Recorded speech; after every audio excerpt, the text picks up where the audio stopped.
কি ও ভাই, আপনার বন্ধু তো দেখলাম ফুলটা নিতে গেল। কি বলো, সে আবার ঢাকা থেকে আসলো কো? আমি একটু আগে দেখলাম টাকের কাছে ফুলটা নেওয়ার জন্য দাঁড়িয়েছে। এখন ওই যে ওখানে দাঁড়াইছে। আচ্ছা ঠিক আছে, তুই যা। কি রে, তুই কবে আইলি ভাই? এই তো 15 দিন হলো আসলাম, তোকে তো দেখি না। আরে বিভিন্ন সংগঠন থেকে প্রতিদিন ট্রান আসে, সেগুলো বিলি করতে হয়। সকালে বের হলে রাতে ফিরা হয়। আর আমি তো আমাদের কালা তরফের সমন্বয়ক। আচ্ছা তোর বাড়ি কি অবস্থা বল?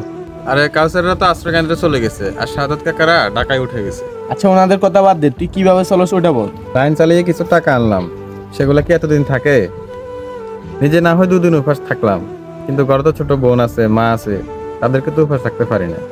আজকে রান্নার চাউল নাই, আর এই সময়ে সবকিছু দাম যেভাবে বাড়ছে, কেউ টাকা দিয়ে কিনতে পায় না, আর দোকানদাররা বুঝে আমাকে বাকিতে চাউল দিবে।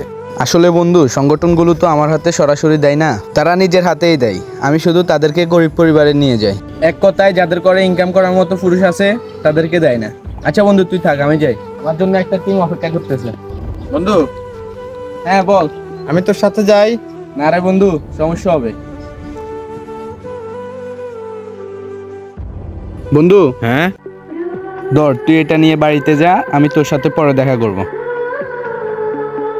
আসলেই এমন অনেক মধ্যবিত্ত পরিবার আছে যারা নিজেদের এই দুঃসময়ের অভাবের কথা না পারছে কারো কাছে বলতে, আর না পারছে পরিবারের জন্য কিছু করতে। তাই আমাদের অবশ্যই উচিত এই বিষয়টাকে খেয়াল রাখা।